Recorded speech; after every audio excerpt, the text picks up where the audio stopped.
Good morning everybody and welcome back to Hyrule Castle. I cannot believe we're already up to 5 parts of this series, and while what you're looking at might not look the most exciting, trust me, a lot of hours went into this one.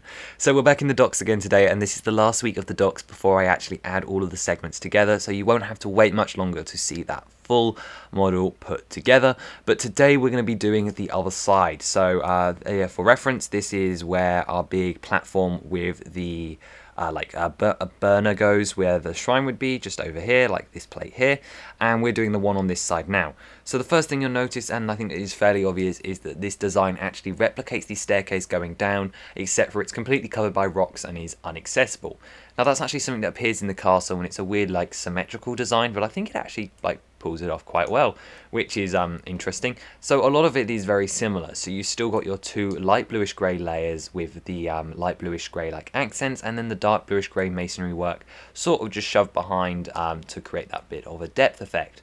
You can also see here though that we're actually still working in parallel to the base plate, however we're a bit shifted off, and then for the last bit we change angles once again. We got our water tiles back because I'm actually quite happy with this plate, and don't worry about this little bit of exposed pink here because that's actually covered in my test file where I have the plate here. I just want to hold off sharing that with you guys for just a little bit longer.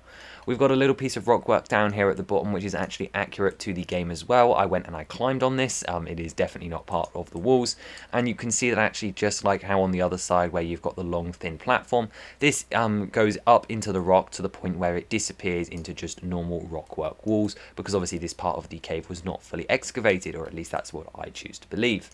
A couple of the more interesting things around the back though this time is I had to do some different style of work to get the arches to work, because whereas before there was this big gap in here, this time I had to fill them with rocks, and it would look absolutely no good if you could see straight through behind of this arch to the beyond and whatever we choose to hide in there.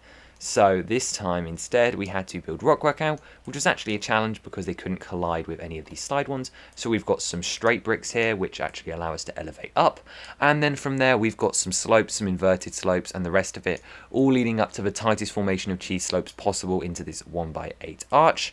On the other side, however, though, we have this large plate which is just attached with some snot work, and the fact that that's there, it means that no light can shine through, and it creates the effect that the cave is actually complete. Just like on the other ones though, I've used my big 2x4s to offset the middle, which means that this middle piece is actually set off jumper studs, but that works actually okay for these bigger slope types because they actually don't have proper connectors on the reverse. Over here we also have a strange build, and this might look a bit weird at first, however this is actually another light blocker, except for this one's for the plate that you can't see right now.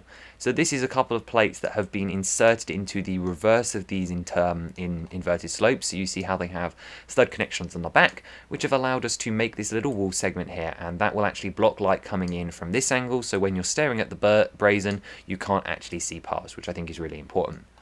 Again, the same is true with actually the entire wall segment, is it's actually offset on jumper plates, which is what you can see here at the ends. You can see I've tried to keep the water as clean as possible in that regards, but it's obviously all offset by half a stud. However, that really doesn't matter because, well, it really doesn't matter.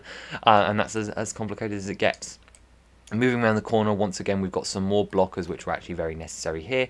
As we transfer between the two angles, you can very clearly see actually here that this blocker was definitely necessary because there's quite a big gap there between the two styles of rockwork as they change.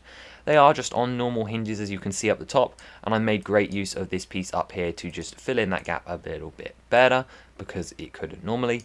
We then just got some normal rockwork going up this side as you'd expect, followed by the first normal full height strip of rockwork that we've done in the entire model. Everything else has been raised up by at least 1 or 2 plates, but this one is the first full height rockwork. And that is at least to the height of the first layer that we're going to be doing with the castle. The other important detail to mention here is just the slope at the top and the kinds of pieces I've been using for my rockwork. I've been trying to mix in a couple more of these tooth pieces to create more, I guess, some drippy effects towards the top of the cave. You could sort of imagine that some stalactites are babyly forming, and just some different colour to add into what is essentially a big grey monotonous wall. Once again, we've got our water in, and I've actually done one more plate for us today. I realise this one might be a bit more boring, but we're actually going to take a look at behind some scenes stuff in a minute as well. If I just load this one up, oh, this took forever. I'm just going to say it now, rock work is incredibly boring, especially when there's nothing interesting going on. I actually quite enjoyed doing the H plate that you saw just there, mainly because it was varied, it was interesting. And then there's this, which was literally just a solid wall. Admittedly, I had to make sure I get the angle right so that the F plate that we did last week, where we have the flame blade, which will be right here, and then our wall continues up and then goes towards the exit of the cave, which is what we'll be doing next week, and while I'm withholding showing you the cave.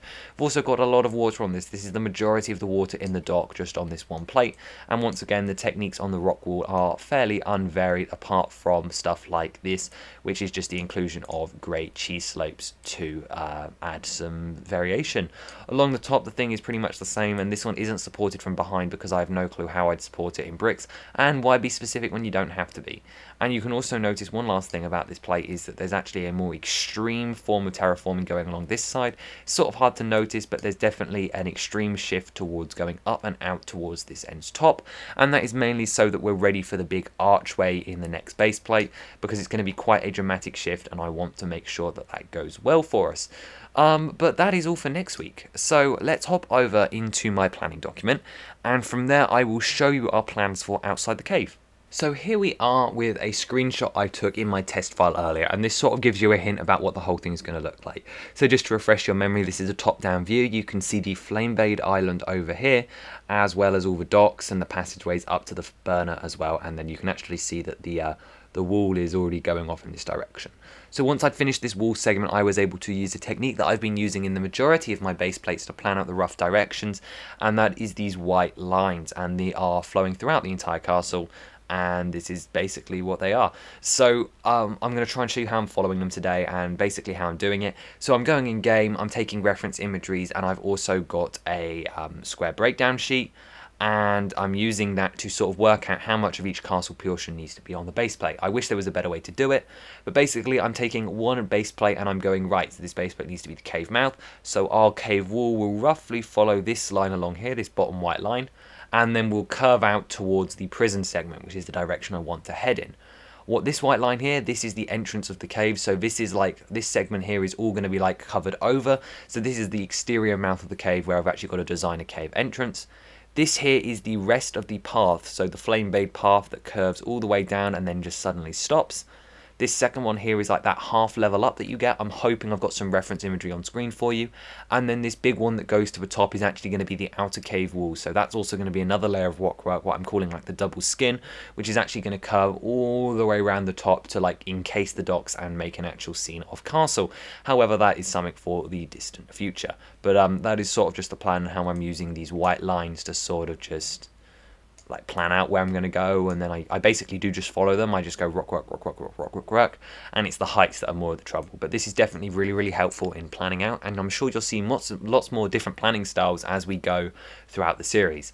The other thing I'm actually trialing is this here, which is going to be very hard for you to see, but as I said, I've gridded up the castle, and this is particularly with an interior map, and I've also overlaid my imagery that I just showed you of the docks, and you can see very closely that the white line actually does line up with the cave and such, which is really interesting that it does line up with the coast, which gives you an idea of the scale, I guess, and how many plates stuff like the lockup's going to take up, so that's super interesting, and so forth. But no, I find that particularly interesting. I think that's going to be really cool to explore, and just the techniques that we use to make this project work. It's a difficult one. But either way, that is actually going to do it for week 5 of building the castle, and I realise that this was a bit smaller in comparison to last week's, but I hope you're enjoying seeing the castle come together as is, and of course I will be back very soon with the completed docks, and you guys will get to see the first fully completed room in the castle, which is super exciting and kind of crazy really. I've got to get myself into gear and get things finished. But in the meantime, let me know what you thought of this episode down below, and I'll see you next time. Bye bye.